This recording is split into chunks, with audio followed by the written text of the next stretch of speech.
Hello and welcome to Open Mind UFO Radio. I'm your host, Alejandro Rojas. And if you're watching live on YouTube, you may be thinking, where's Martin Willis? It says Martin Willis is going to be on the show and he's not here. So I've got some sad news.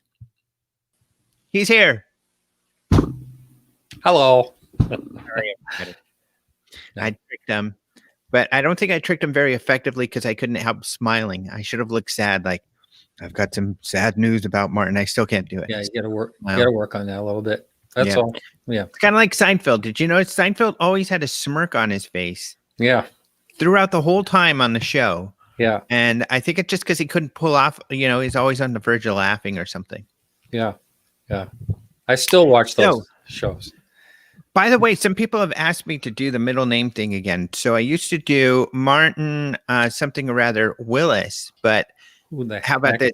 Martin Hot Dude Willis. And not for necessarily the reason you think. It's because we were talking about how he's hot earlier. And that, right. Hot is a term for having, you're being, too much light on, like the side of my face over here is hot because the sun's coming in. So a lighting term, another showbiz term. I don't know. Last week, Martin, we're teaching everybody all about show business lately on the show. I had on, of course, Doug as the guest host, and Doug was. We were talking about like be sure to wipe your face and all these things when you do these videos. So it's kind of funny, but we'll get into UFOs. There is somebody Indiana, who says they're new. Thank you so much for joining, Indiana. They're very interested in the Zimbabwe aerial school UFO incident. Great case. I would say watch the latest documentary Phenomenon if you haven't, and that's like on, where was the best place to get that again? iTunes, right? iTunes and Vimeo. The extras, Vimeo. If you wanted the extras, Vimeo or Vimeo. Vimeo. So go to Vimeo and get it, and you get all kinds of extra footage and interviews and stuff like that. But that has a great review of Ariel, and then of course a friend of ours, Randall Nickerson, is making a movie. It should be. Oh God, I've been trying to talk to him for a while, and he hasn't. We'll just see. Hopefully, it's perfect timing to put that out right now. I hear that they're really close, so we'll see. Well, it's been in post production for quite a while. Yeah. Oh, and I think it was Cameron Cashman says Vimeo and iTunes has the extras. I think it was iTunes had them, but Apple TV didn't, and that was the confusion. Another question. This person, Indiana, who's new, again, welcome, is really into knowing more about you, Martin. Martin is the host of Podcast UFO. He is a special guest, but that makes him sound more special than he is, perhaps. Yeah. He's a very special guy. No, actually, he is special. It just means that he is the person. Special needs. He's the guy who mostly joins me on Friday to go over this stuff. Sometimes when he's not around, I have some other people like Douglas Smythe from last week. However, if you want interviews from people who are also special, but maybe have expertise, like the type of person that Martin and I interview on our podcast, you'll want to look at the Rojas reports. That's where I do my interviews. And this is kind of just Martin and I or some other special guest going over the UFO news of the week. So we'll talk about that. So there we go. Did you have anything to add in this question from Indiana, who's asking, who is Martin Willis? Question mark, question mark, question mark, question mark. Wow. If you Google Martin Willis and you see anything bad, I'm not that person. That's all. Okay. That's enough to know. Yeah. Great. Good to know. There's a lot of Martin Willis's. They're right. You're right. The problem is if they do that and they skip the bad news, there might not be much for them to read. So what better is go to Podcast UFO. Yeah. Right. And then you'll get all of Martin's amazing interviews. He's or got if you a great job. Art appraised or something like that. Yeah. There you go. Somebody in the chat here had a dream about you, Martin. Wow. It is a man. Not that there's anything wrong with that, But he says, I had a dream last weekend. I don't see anything inappropriate. So let me bring this up, even though I haven't read the whole thing. I had a dream last weekend and Martin was in it. He left my Super 8 projector in the hallway of an apartment building and it got stolen. Martin, I think the dream involved my beating him up afterwards. Wow. I'm not sure. Wake up the other day feeling extra sore for some reason. My back and, really? Yeah. I think someone wailed on me, I think. Huh. Yeah, I think that happened. Yeah. Karen, my SO, fell asleep, I think last night watching TV or yesterday watching TV, and she was dreaming about a person and she opened her eyes and that person was on television. She thinks that was something she perceived in her dream before she saw this person. I, of course, believe, well, maybe she saw this person when she was halfway asleep on the show before she fell asleep. Yeah. But that's kind of some kind of interesting phenomena that may or may not have happened. Wow. Amazing. But thank you for everybody else. Brian, Mike, we have Hector. Somebody from Atlanta, Georgia. We have a Hector in here, Cameron, a lot of people joining. Thank you for joining live. If you're able to join live on Facebook or YouTube. If not, that's okay too. I apologize. And I guess I should a little bit of the business up front. I know I'm really scattered in putting this stuff out. A lot of my interviews are kind of last minute, even though this show is pretty much the same time every week. I usually don't get a whole lot of notice when I go live. So there's two things that you can do. You can push the join button, or not the join button, the subscribe button down there. I'm pointing wrong, down here somewhere. And subscribe or follow me on Facebook or Open Minds. And then you'll get notified, especially if you hit that little bell down there. You can join also. If you join, you're going to get access to all the archive interviews, including some, big headline people like the guy who ran the Pentagon UFO project, the guy who used to work for the Senate Intelligence Committee, who helped make all the Senate Intelligence Committee get interested in this topic, that kind of stuff. James Fox, who made that documentary we were just talking about, where we talked more about RUA and the aerial encounter that Indiana is really interested in. So you'll find all of that if you join on the YouTube page. Otherwise, it's just going to have to be this way, guys. I've tried in the future to be more regimented about it, like Martin Willis is. But there's just so much going on that if I did that, I just wouldn't get as much content out. So I just want to get the content out as much as possible. I schedule the interviews when the guest is available, because some of these harder to get ones, you never know when they're going to be available or how much time you're going to have.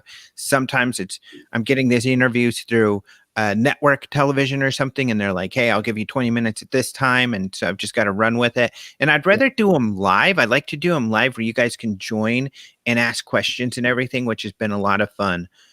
So do put in your comments, ask your questions. We'll kind of get to them. But we also have a lot to go over. And Nick here makes a good point. He says, between the two of you, who has the most healthy skepticism and who is more likely to give the benefit of the doubt? And it's a great question, I think, because we are pretty skeptical. At least, we take a look at this from a more journalistic point of view.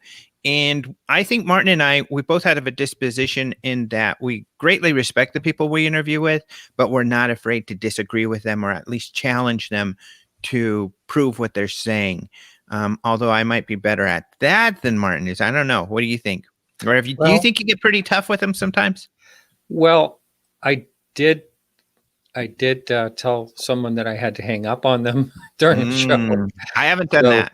Yeah. But that's the only time I ever did that. I have challenged a few people, but I had, like I mentioned here before, Whitley Strieber on, and there was a lot of things I could have challenged him on, and I just let him do a spiel. So there are times when I guess it depends on what I'm expecting and what I'm not expecting when I have a guest on, whether I'll challenge them or not. Gotcha. Or if someone is going off the rails, I have to, Yeah, I know. Unfortunately, and that happens. So that's why Martin's got a bigger breadth of people he interviews. I don't anymore. I used to, but now I'm really trying to focus on the very credible, substantiated information, not trying to kind of represent the field as a whole, which is good and bad, It's good because I think you're getting some real juicy information. It's bad in that I'm probably missing out on some exciting new information that might be out there from people that I just don't feel are substantiated yet. But that's why we're a good combination, because Martin, I think, is right now more willing to interview some of the unknowns, and sometimes they're a hit, sometimes they're a miss. Hey, we have someone new. Welcome. I'm not going to try to pronounce your name. Beleza. From New York City. Oh, yeah. But I mean, Carlos. there's someone, I'm new here. So anyway, welcome. Carlos, he said his name is also. Yay. Welcome, Carlos. Yeah. So let's answer this question. Between the two of us, who is the most healthy skepticism and who is more likely to give the benefit of the doubt? I think I have a good answer. Do you want to answer first, though? No, I don't understand the question. Are you talking about in the field, or are you talking about between you and I? I think both. Between the two of us. So let's say we have a guest on and they're kind of fringe, you're kind of wild. Who of us is more willing to give them a benefit of the doubt? You or I? That's kind of a loaded question. I think that we're a good complementary in that we both do equally, but not about the same things. So sometimes I'm willing to give benefit of the doubt more than you are, and vice versa. Sometimes you're like, no, I'm calling BS on this. And I'm like, well, maybe. So, done that. We know that I did that pretty seriously. I've done that to you. You've done that to me. Yeah. So I think that it's hard to say. I don't know that I could call that. I have a problem when I catch someone in a lie. I have a problem with that, and I will call them out, and I have called them out when it's an out and out lie. When someone is telling a story that sounds kind of outrageous, I can't say it's a lie. I don't know for sure, but when I know for sure it's a lie, I call them out. Yeah, I think we're both in that, but I think that, yeah. Let's see. Brian says you guys are both good. Martin, a little more lenient. It's kind of funny because in the issue I know you're thinking about where you're really hardcore, you were less lenient. But yeah, if you guys want to chime in on that, do so. Martin is the embodiment of restraint, and I have been going off, I guess. In fact, on a couple of I even addressed this the last show, is that some people were complaining that I'm just like complaining about other people too much. I defended myself in that, Ed Astra saying I'm more lenient. I defended myself in that I'm just trying to warn you all that all this BS that's made up and all this fantasy that's created in UFO Twitter and social media is just complete fantasy. We've had these articles kind of leaked out that these articles with some great information is coming out. The UFO community and UFO Twitter goes crazy with wild speculation that is just complete fantasy, just complete ridiculous fantasy, and it destroys the impact of the article when it comes out, at least for the people who listen to that sort of thing. So my point is, don't listen to that. Stick to the facts from the people who are actually writing the story, and then you'll have a better idea of the gist of the story, and you won't be disappointed or have false expectations when the story actually comes out. Now, when you say UFO Twitter, are you talking the general Twitter feed? No, there is no general UFO Twitter handle. UFO Twitter. There's a handle UFO Twitter. There is a handle, and I think there's a community of people on Twitter that consider themselves UFO Twitter. In fact, Luis Elizondo, just yesterday, he's the guy who ran the Pentagon UFO project called the Advanced Aerospace Threat Identification Program, also known as ATIP, a follow-up program from the Advanced Aerospace Weapons System Application Program, also known OSAP, which was the original program. Harry Reid, the senator, was able to get $22 million to fund, but Luis Elizondo did a little video saying, hey, UFO Twitter, happy holidays, see you next year type of thing. So that's an example. He used that term just kind of on this Twitter video because it's just its thing, kind of a community of people out there. How about that? Mm-hmm. Yeah, I was kind of confused when we were talking about something a few weeks back, and you kept saying UFO Twitter was bugging you, was really bothering you at the time about an article. Oh yeah. Yeah. And we'll kind of maybe touch on. No, we probably won't touch on that because it's such old news. But let's see. Shawnee is saying, do you guys think that we're spending too much time and effort on the question of UFOs? Do UFOs exist? I thought we were well past that point. What do you think? I have a clear answer for that, but I'll let you handle that first. Yeah, I mean, it's pretty obvious they exist. So yeah, I would think there's maybe a little too much, but I mean, I guess how I'd answer that is it depends on the platform you are speaking to. The general public, I think, still needs to be convinced. If you're here, you don't have to be, or if you're looking into the topic, you don't have to be. That's kind of how I feel about it. Yeah. And I would say definitely not. I think we're not past that point at all. If it were well accepted in society, I think that that would be different. But I don't think we're well past that question at all. And that's why that question's so important. And that's, for example, this is a realization that's what's shocking about right now. This is a realization that the Senate Intelligence Committee has come to, is that UFOs pose a real threat and it's a real phenomenon. And now they're reacting by asking the military intelligence community for more information, which has resulted in the creation of the UAP task force. And, you were referring to this article from Tim McMillan in the debrief earlier, where allegedly the UAP task force has written a couple of reports in the last couple of years that were distributed to the intelligence community and got the intelligence community really excited about the topic also. And it got them also to realize that it is a real phenomena. So we're a lot closer in the last few weeks, even in people having the realization that it's a real phenomena. But until that's wider, I think it's really important until we have, for me, my goal is until we have things like, scientific institutions, academic institutions doing real research in this area, we won't be there yet. Talk about the Roswell story on the History Channel. I will talk about that because I wrote an article on it, and it's one of the topics I do want to talk about. So we'll get there. But I do want to address. You missed one up above. Well, I Yeah, I don't want to answer all the questions. I just have to say one thing. Go for it. I have a non-autofocus camera that's going into blur right now. So it's going. You've got it in blur mode. It's weird. You've got an automatic unfocusing camera. Yeah. So no matter where you go, they're pretty special. Sure you're not in focus. They're hard to buy. Hard to find. Yeah, they are. I keep finding these dang autofocus ones. I can't find an auto unfocus. But a couple, just to kind of overview. There's some questions in here. Dr. Stephen Greer.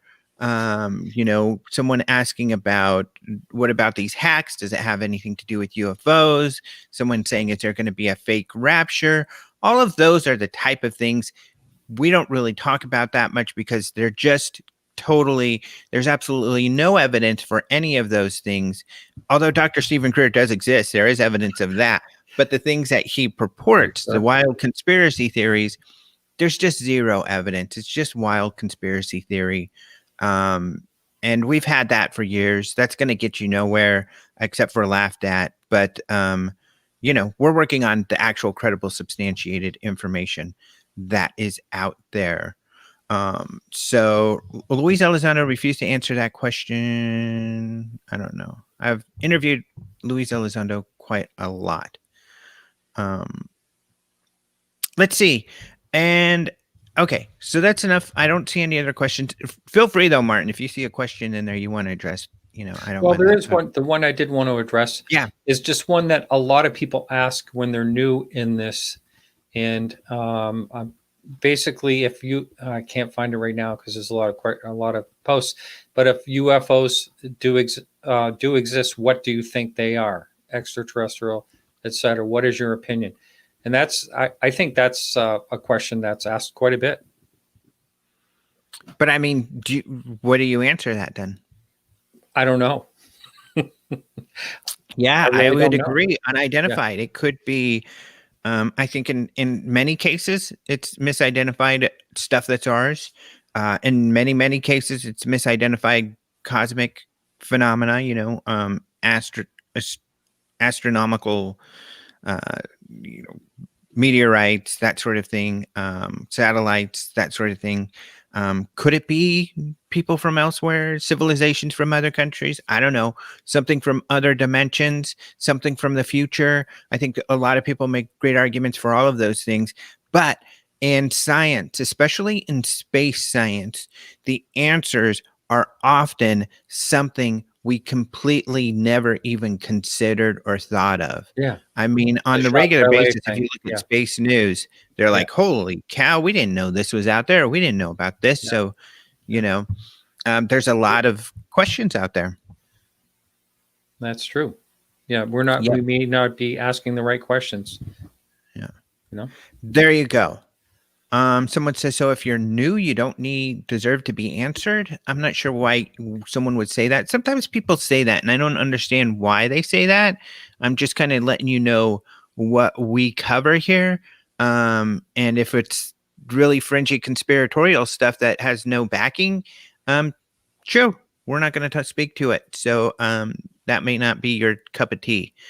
Maybe it is, but if you have a question about a specific incident or a specific issue, or you want to argue, hey, I think this makes this credible.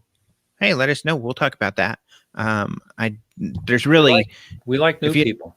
yeah, we love new people, and if you have ever heard any of my interviews, I'm never afraid of any question, really. So, but let's get to I guess some of the news of the week, and not to be because some people have asked about it. Um, Let me cover a couple of the things that I did this week. First of all, if you go to um, in this YouTube channel here, I did a Rojas Reports this week. The Rojas Reports is essentially where I do interviews, and I also try to do some presentations and lectures in there. And what I did this week, sort of for the holidays, was ETs and religion. How essentially belief in extraterrestrial life has affected current religions and has inspired new ones. And I also address in there what the um, different religions believe about this topic and an actual survey on how the announcement of extraterrestrial life may affect religions. And the answers, I think, will surprise you because a lot of people believe that religions are just going to go nuts. Everybody's going to go crazy.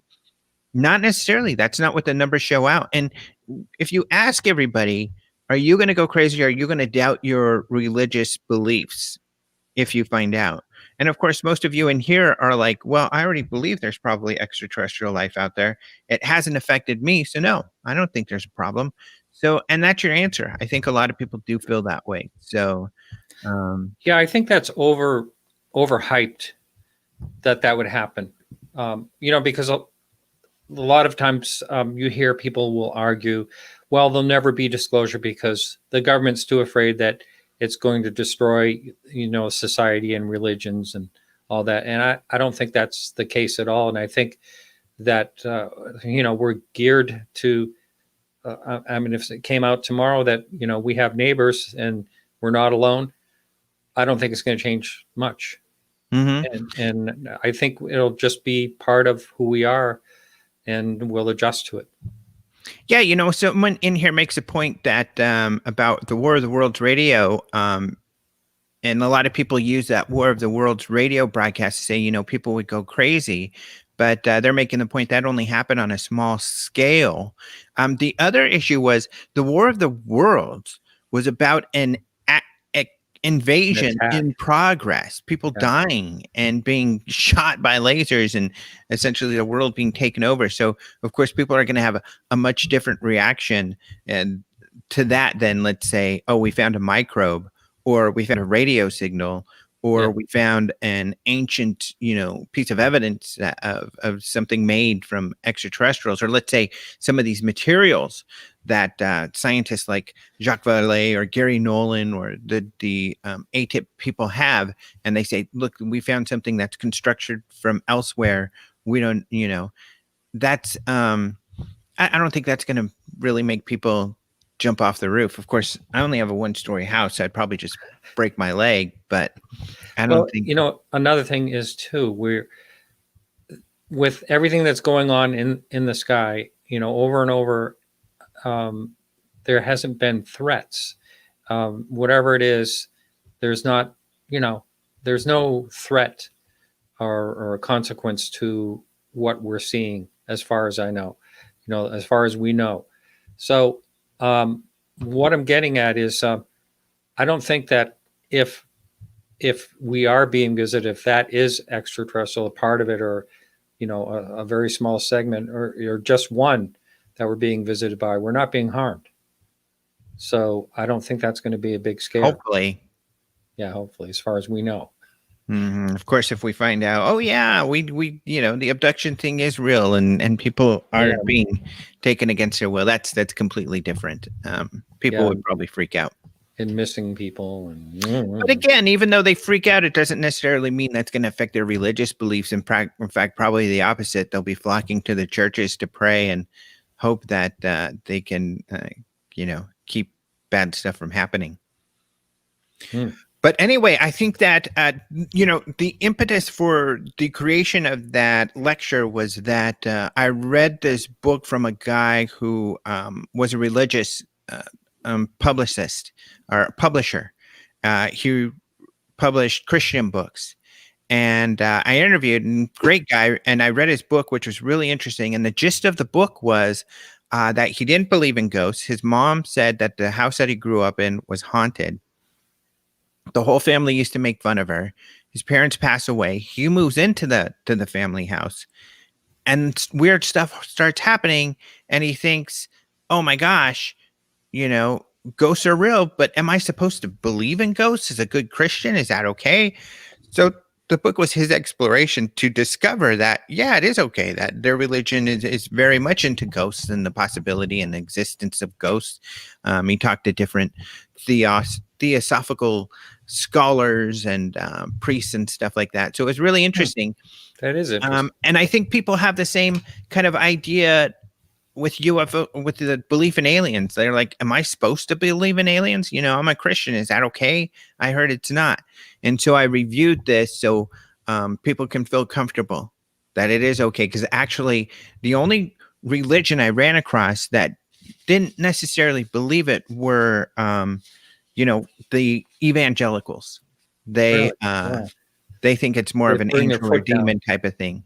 There is the demon aspect that you hear that a lot. Mm-hmm. Like, for instance, when we first started, you talked about the Ariel school phenomenon, that incident, and the parents of one of the witnesses I spoke to said that her parents thought it was demons. And that's a common theme. Mm-hmm. I wonder if it's born out of that type of religion. Yeah. Who knows? Mm. Who knows? So let's see. Let's also, the next story, unless you had any more comment about that, my good friend. No, I think that's a very interesting topic, though. Here's the next one before we get into some others. The article I wrote about, and some people I saw in the chat want to talk about it. Thank you so much for reading it and your interest. And this is on Den of Geek. So some of you, those of you who are new, don't probably know this, but I write for Den of Geek, a popular sci-fi kind of geek culture website. And I wrote on the History Channel. They have a new show out. It's essentially a show that's already out, History's Greatest Mysteries. It's hosted by Lawrence Fishburne, and they cover mysteries. Well, they're doing a 3-part series on Roswell. The first episode is actually already out. I think the second episode might come out today. So I did a little write-up on this. One of and I think you've done something on this too, didn't you? Interview like the CIA guy. Yeah, Ben Smith, I want to say. Yeah. Yeah. But so you can tell me about that and what you thought. Did you watch the first episode also? I did. Okay. Yeah. So yeah, we'll talk about what you thought about it. One of the things in my article, I did interview Denise and Ben, and I think that there were some interesting things they had to say, especially Denise. But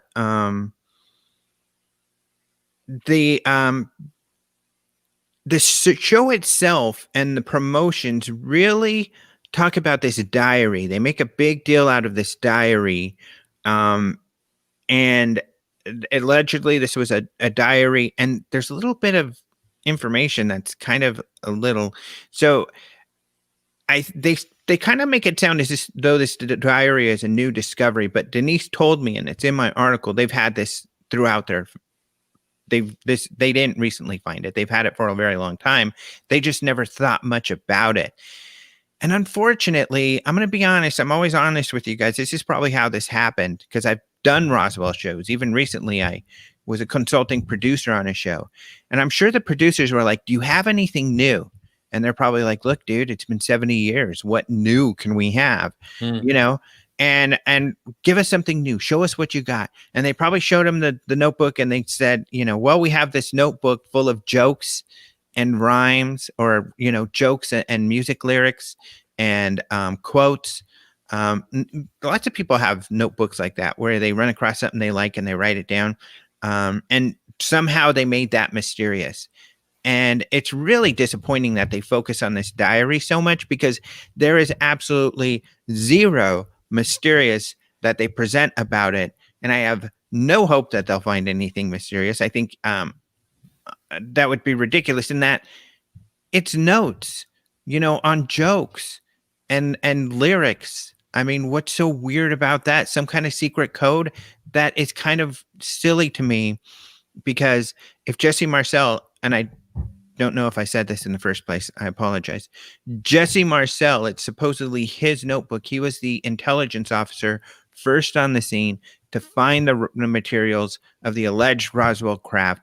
He's the one who took this material back to the base, and upon examination, they sent out this press release that it was a flying disc that the Army had found. Then, of course, they said it was a weather balloon the next day.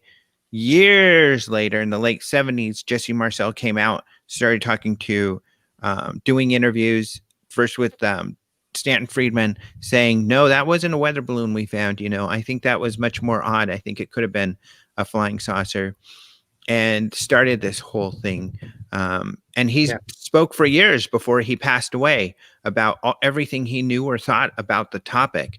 So I don't think there's anything new to discover that way that the kids hadn't been told before, of whom I've interviewed. I think you've interviewed them as well. So that part was a bummer. However, the other part that Ben Smith liked was the tech that they were going to apply. And they did apply some tech. For instance, they, some magnetometers. They're measuring for anomalies in the soil. They're through metal drones, detectors. right? But at least thus far, they haven't found anything with any of that tech. What I found most interesting about this show is that they do have some really good interviews. Like, they are interviewing, probably with the help of Don Schmidt, preeminent Roswell researcher. They have been interviewing some of the witnesses you rarely see. So some of the family, beyond just the Marcel family, the people, the grandchildren of Jesse Marcel, you're seeing other family members, like the guy who found the material. They talked to his grandson, and about some of the rumors that have been brewed around his grandson. And his grandson, as far as I know, has not done any interviews at all. So this is a first. You also get to see there was this kid that was there with the farmer when they first found the material. You get to see an interview with like his family.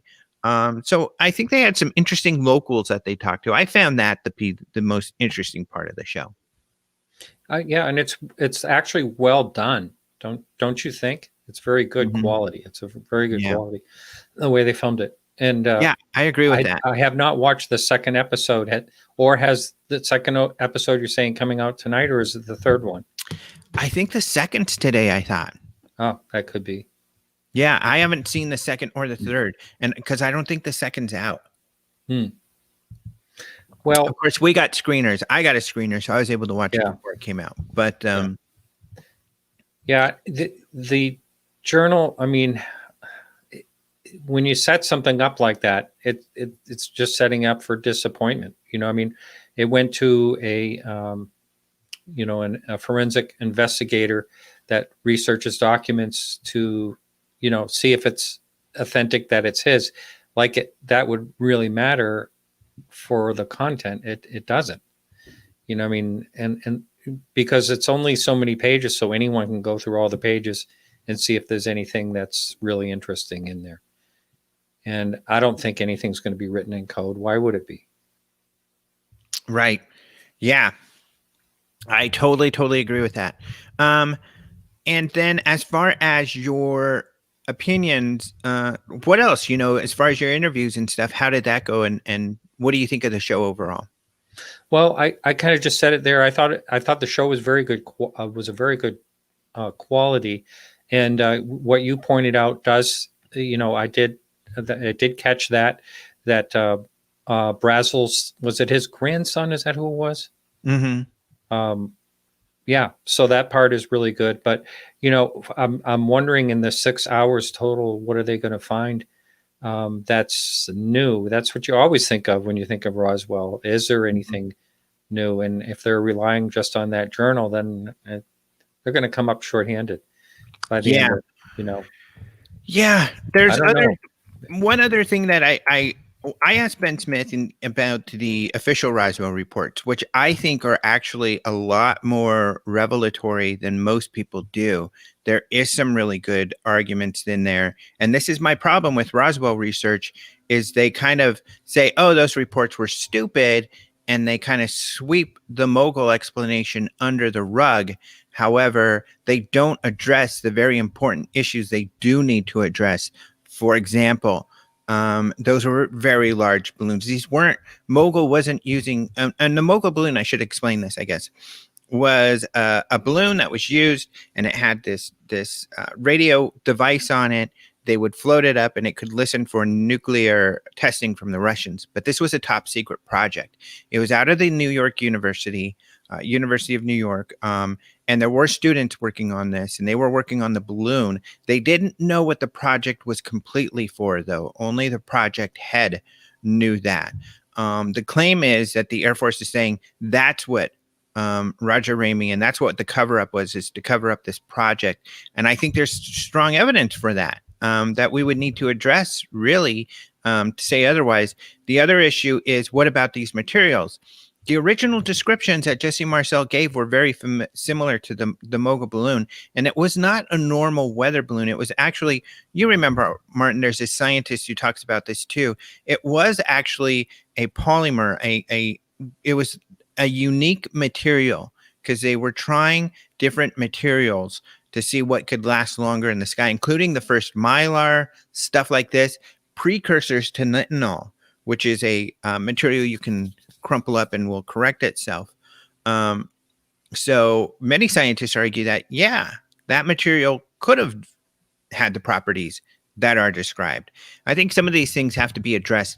They may be addressed in future episodes of the show, but I know Ben Smith said he felt that he didn't find their arguments convincing. So hopefully they cover that, and he can share with viewers why he believes that. That would be really interesting. And then the other thing that Denise told me that I put in this article that I really like is she makes a point, and I brought this up too. Her dad never said he saw alien bodies, or her grandfather, Jesse Marcel. He saw material, never alien bodies. Alien bodies didn't come up until the late 80s. And I have a link to it because I've written about this for Den of Geek. How did Roswell get this alien reputation? I'm glad you brought that up. Yeah, it wasn't until the late 80s that alleged witnesses started coming forward about alien bodies. So she says, I don't know about that. My grandpa never said anything like that. But she makes this point.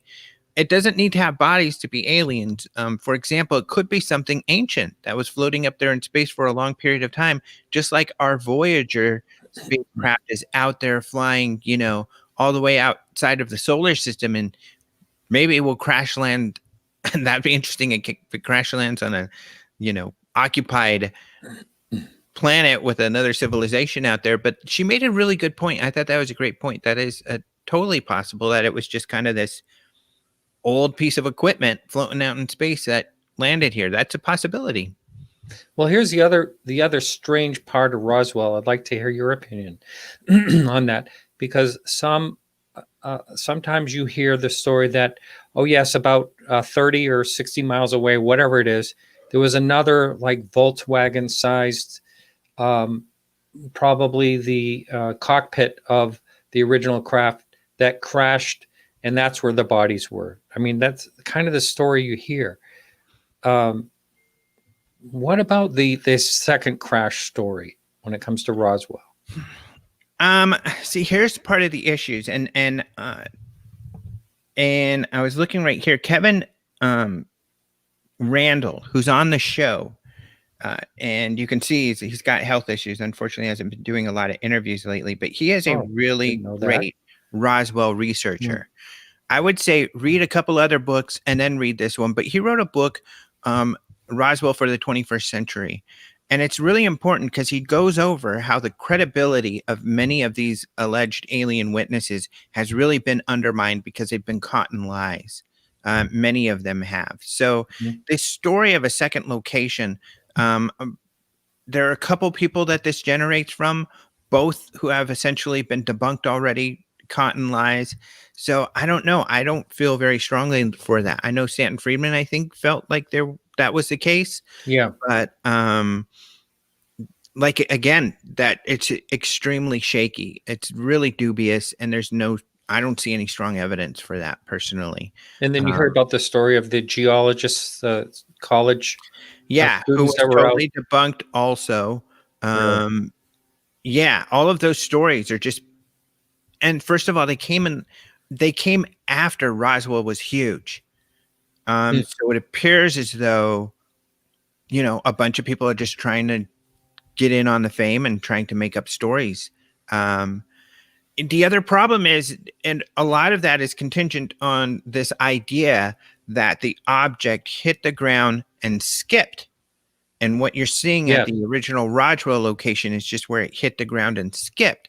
Right. But many people have not seen. And even this show essentially debunks that idea, because they demonstrate there's nowhere where there's any massive crash or massive disturbance. In fact, in the show, they did an analysis saying if there was like a crash of something going at a speed, the soil will be affected. It will be heated. And when it cools, its properties will change, and we'll be able to tell if there is any sort of disturbance like that in the area. And they didn't find anything like that. They didn't find any of these tranches or anything that you would, I think, see, or that you would definitely see should have those things have happened. So I don't know, it's rough. And I know this is one of kind of the pet stories out there, but I think that we have to put all of the, all of the facts in play here when we're looking at it. And well, one more question as far as all that goes. So in the 1990s, their Clinton forced like an investigation on the Roswell case. I think it was Clinton, if I have that right. And the Air Force, the topic was brought up about bodies, and the Air Force said, oh, that was crash test dummies, instead of just saying no such thing. I mean, I know. It's kind of bizarre. I agree with you there. I mean, they were, giving this, that it could be that there were crash test dummies that landed in the area. It could be that the stories got mixed up. and people remember that as being at the same time. The rough part of that is I think they should have maybe interviewed people to establish that, but they didn't. So while that is suspicious as to why they would say that, I think it was just it was a bad idea for them to do that. It's not evidence that there were aliens. Yeah. Just because they're wrong about, just because they're covering it up with another story. Well, yeah. Well, I mean, you're right. Story. You're right. Mm-hmm. But again, the original Air Force report does cover that it was a cover-up. I mean, they do cover, honestly, that yes, General Ramey was covering up Mogul. They don't know why, but he was doing it. And there's a supplementary report all about the Mogul balloon and more specifics about it. That's really good out there. And so, it goes into more detail about that cover-up and why there was a cover-up. And nobody knows why for sure. General Ramey wasn't told to do that. He took it upon himself to do it. So, who knows? It's tough. I think there's a lot more to look at here. But Denise Marcel, I don't know what you think. She made the point, some material may come to the surface. There's still hope that the smoking gun will come out and people will see, be able to figure out. You never know what really happened. I'm going to ask you, I'm going to put you on the spot. What do you think happened at Roswell? Oh, man. Okay, I'm going to answer, but people aren't going to be happy. I'm not convinced. I think that it's a very strong chance. Especially if you disregard the anecdotal information, it's a very strong chance that it was Mogul. When you bring in the credible anecdotal information, especially something like Jesse Marcel, if you line up what Jesse Marcel said with what the materials that Mogul was made up of, it's really similar. He's describing this material you crump up and it can remain its shape, which supposedly this stuff could do. It was the first of its kind, this balloon. This is a dead giveaway, I think. These things that were I-beams, I've got one at my house. I don't have it here. These I-beams that looked and felt like balsa wood, but had strange writing on them. They were covering material with different stuff, and they were using balsa wood with tape that had little shapes on them and stuff like that. So, it really sounds very similar to the materials that were used on this. But so why would there's really tough. A couple of questions, and I'm not disagreeing with you because go for it. Always questioned this. Disagree all you want. No, the couple of questions I would have: why would it make sense for the Army Air Force to release a press release saying that they captured a flying saucer? It doesn't make sense. I don't know why they released that. And it could be they just genuinely made a mistake. I know that sounds shocking. How can they make a mistake and think this Mogul balloon was a flying disc? Were they being funny? I have no idea why. But I don't think we have, evidence otherwise. And I would love to see some other people, I just don't see it. So, one more question. The evidence isn't there. If I were to make an argument that it was not, I can make a good argument that it was a cover-up, but I can't make a good argument that it wasn't the Mogul balloon. And that's the direction I'm taking it. The null hypothesis. That's what we're supposed to do. That's what you do in science. Is if you believe one thing, try to prove the opposite. And I think you can have a really strong case for Mogul, but there isn't a strong case for anything else, especially when these witnesses come forward decades after the original event. And memory is really poor. When you're an investigator, and this is why law enforcement does this, you have to rely on those original notes that were taken at the time of the incident. Because after the time of the incident, your memory is less and less reliable as time goes on. In a very short period of time, your memory is highly irreliable. Two other questions. One is, why would they, if the story was true, many people said, don't ever talk about this. And then second of all, why would the debris be flown to right field if it was just a mogul? Two things. First of all, if they genuinely thought it was something strange, it'd be flown to right field to be further examined so they could determine what it was. Second of all, the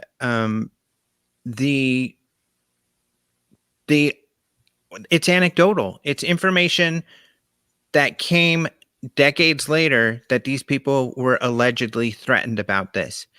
Were they really threatened? I don't know. But let's say they were. Well, it was a cover-up. There's clearly a cover-up of the mogul. They didn't want the Russians to know we knew. We had a way to monitor their nuclear testing. That was what General Ramey was concerned about. We didn't want the Russians to know that. And as far as we know, the Russians didn't know that. I don't know. I haven't looked into that, but that's what Ramey's concern was. Would they go so far as to threaten people? I don't know. But, even if they were like saying, hey, see, this is what I knew what happened. People are freaking out. Even if they knew, thanks, Martin.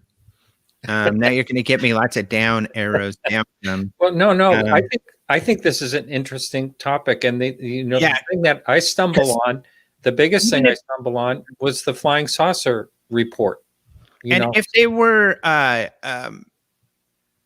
told sternly, don't talk about this. This is national security. Don't talk about it. These people, the eyewitnesses were children at the time. And you're only talking a couple. Most of this comes secondhand or third-hand information. This show had grandchildren who often admit they didn't really talk about this incident very much, to their grandparents. Yeah, I think even Jim, I think his name is Jim Brazel, said he only talked to his dad, so he never even talked to his grandpa about it. So it's all third-hand information, second-hand information, and that's what makes it really hard. Yeah. So, and I know some of you are like, oh, I feel, totally different. Stop. Why are you saying this? It's sacrilege. How dare you? But prove it. Go out there and prove it. I don't know that these Roswell researchers, Don Schmidt, Stanton Friedman, these are people I really, really am close to. I really like them a lot. I mean, and I think that their heart's in the right place. Kevin Randall, I think, is an amazing investigator on all of this. I just disagree. And it's unfortunate that I do find agreement with some of the debunkers or skeptics that I don't really like that much. I don't get along with. But unfortunately, they make some really good points. And we have to be honest in trying to analyze. Can I account for, all of these other things? I can't. And that's what makes it hard. So I guess what I would say, people, is I'm trying to build the argument that it was something else, and I just don't feel that I can make that argument. Here's another puzzling thing about Roswell that is probably just minor, but how we talked about picking up the material and folding it, and it popped back to normal, and there were pieces shredded all over the place. If it was such incredible, and he could hit it with a hammer, I think he said something like that. But if it was such incredible material, why did it break apart in a million pieces? See, and that's a really great point, too. I think that's an excellent, excellent point that is made as an argument against it being as mysterious as people say. It broke into tiny pieces. What kind of spacecraft would break into tiny pieces like that? Even our spacecraft wouldn't break up like that. We would have much bigger chunks and everything around. I think that's an excellent argument. Here's the other problem that people aren't realizing. This was 1947. The technology we had was much, much, much different 70 years ago than it is right now. I mean, for goodness sakes, the type of things that we have right here, the type of material that is in this phone.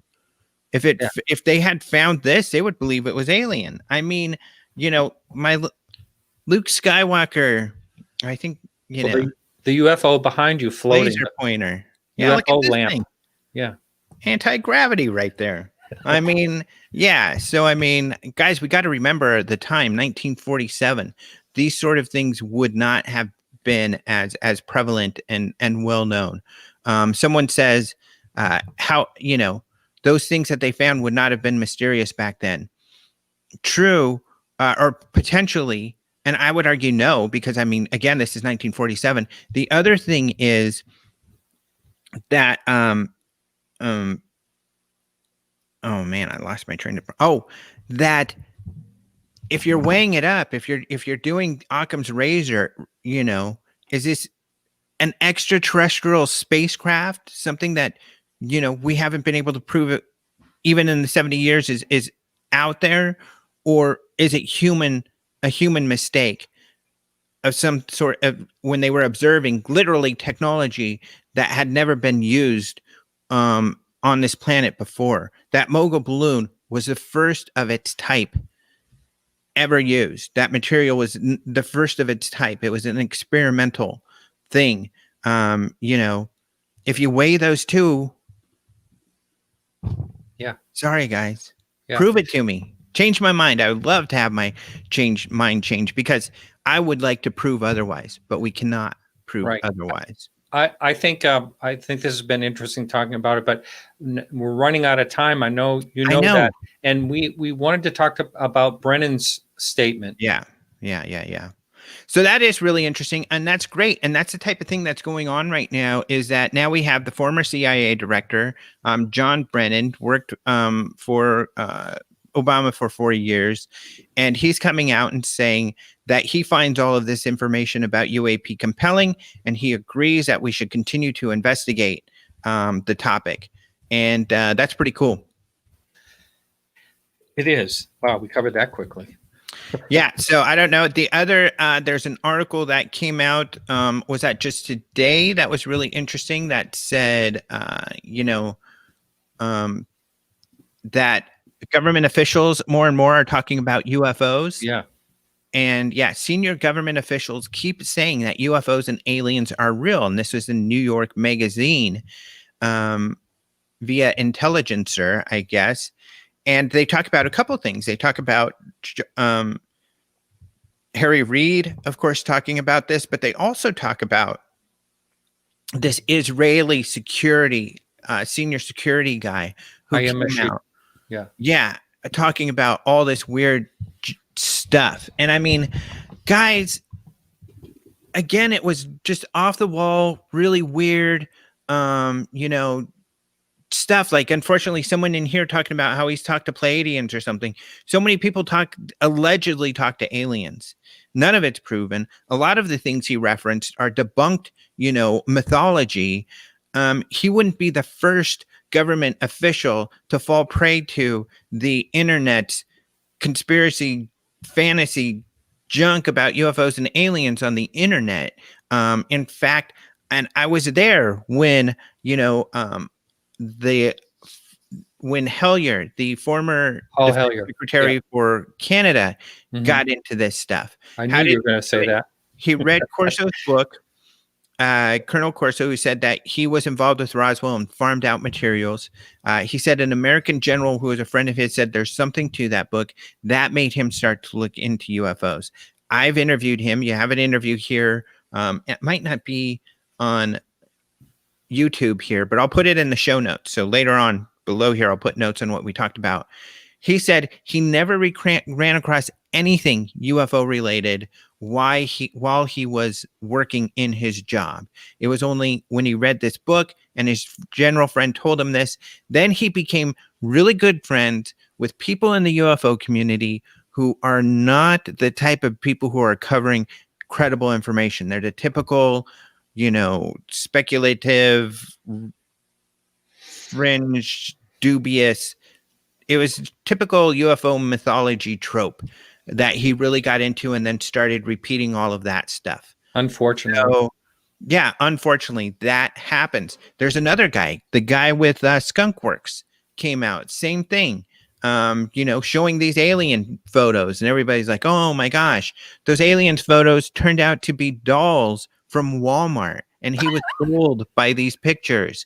He even claimed he thought maybe these were aliens at Area 51 and they were Walmart Halloween props. So, I mean, this happens. I know some people got upset. How could you say that this guy is full of it? Well, he hasn't proven anything. He claims Trump knows this. Somebody in the chat saying he knows Trump talked to Pleiadians, some aliens. Boyd Bushman at Astra says, you're exactly right. Thank you. It's Boyd Bushman who I was just talking about. That's right. Oh, yes, Boyd Bushman. Right. Yeah. So, I mean, it happens, guys. Again, we've just got to wait until, and look, these things provide leads. And these are the type of leads that we can go run down. The interview with Corbell, with the author of the Israeli Scientist, is good. Yeah, Corbell. But again, Corbell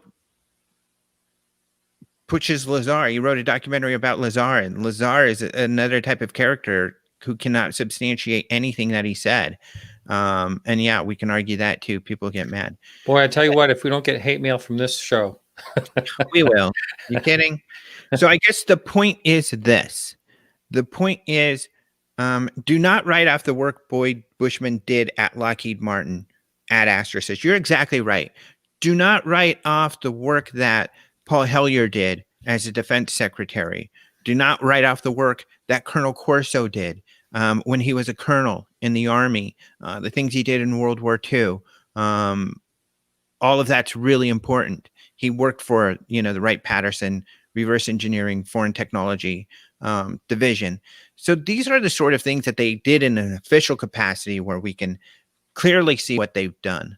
But when they retire and they start to have these weird, they start to believe some of the theories out there and the mythology out there, that's much different than them being able to prove it or substantiate it. And that's where we are today. We're in an arena, in a world today where there is some very juicy stuff we can put our teeth into. The Pentagon did have a UFO program. The Pentagon has released videos that of objects they believe are unidentified. It's funny that some of you are arguing with me about Roswell, and at the same time, you feel that the Navy was fooled by a Batman kids balloon. In these images that have come out lately, one in particular, which is supposedly an unidentified object that many people, and a lot of you argue with me in this, that believe it's a Batman balloon. Of course, we need to find more about that, but a lot of people are under the impression that, they were fooled by a Batman balloon. So they're fooled by a Batman balloon flying around technology that is cutting edge, using technology that is cutting edge, but they can't be fooled by a balloon or in 1947, a balloon that nobody's ever seen the material before, the classified material. So actually, I don't think the balloon material was classified, but just the purpose of what they were doing. Right. There we go. Wow. Is that everything? We did it. Wow. Whole hour went by. Oh, two more things. John Greenwald, he released some information that's really interesting. You can download in a zip file all of the Stargate files. So this is a remote viewing program that Hal Puthoff, who is involved with the Pentagon program, first started running in the 1970s. This is a paranormal application of a paranormal phenomena by the government. John Greenwald put those in a zip that you can all download. That's something new to his website. The other thing I wanted to share, which you and I talked about, and we'll do this very quickly. Let me share the screen so people can look at it. There were these patents that came out that were really weird by this Dr. Salvatore Pais, who was working for the Navy at the time. He was working at the Navy's kind of where they do a lot of their cutting edge work. In, how do you say this, Martin? Pax River. Patuxent? I can't quite see it. I'm sorry.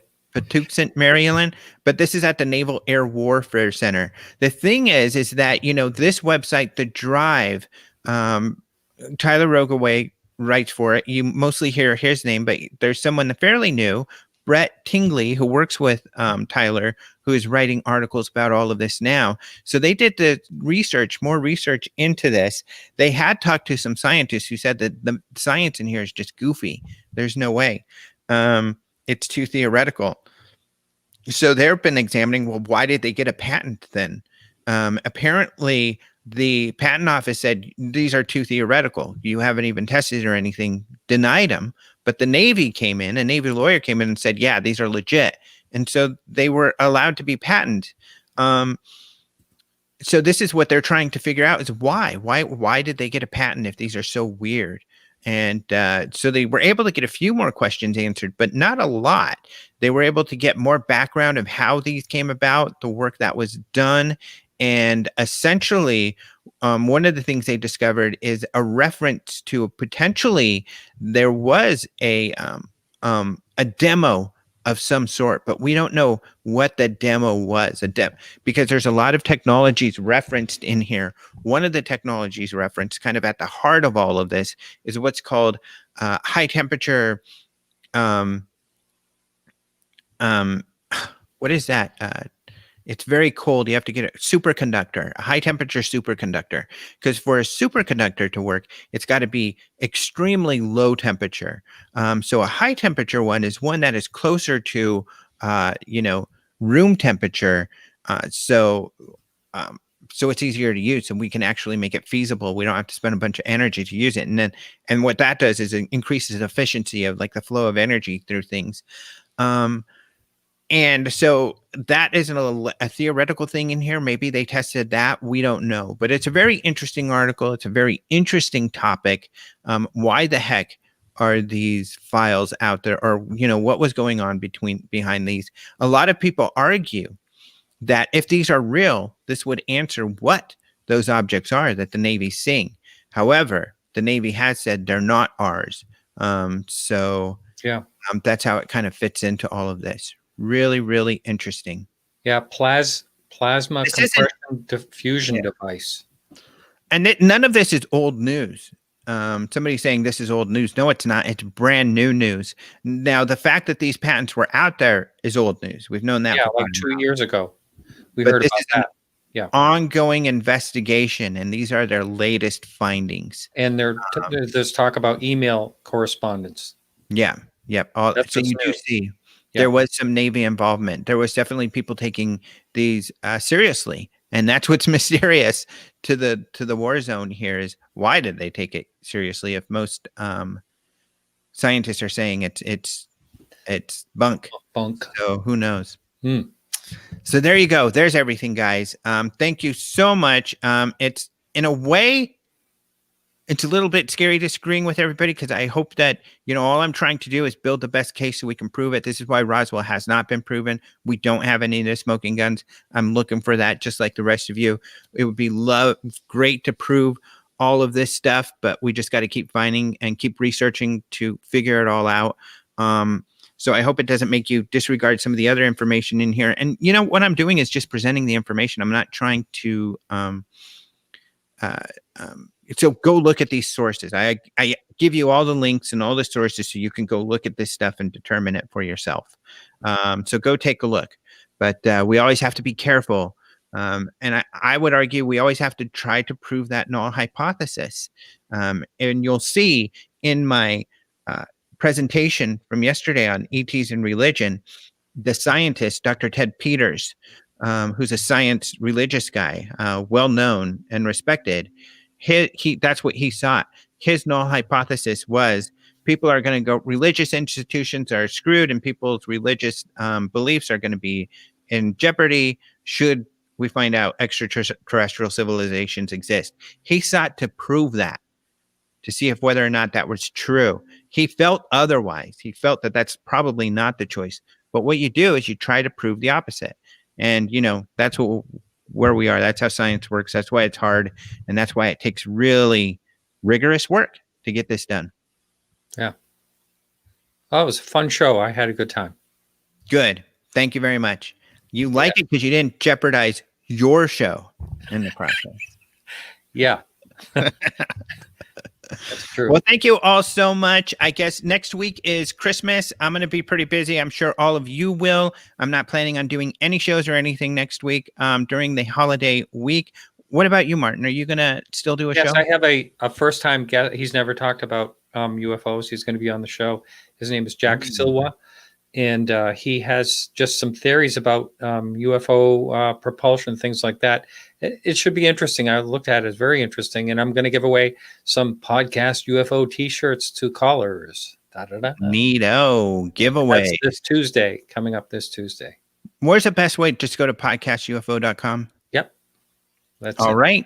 And of course, you'll find all my stuff at openminds.tv or right here on the YouTube channel or my Facebook channel. I would recommend you become a YouTube member also because it's only a couple bucks and we can kind of point around. There's some buttons and stuff around here that give you some more info, but subscribe.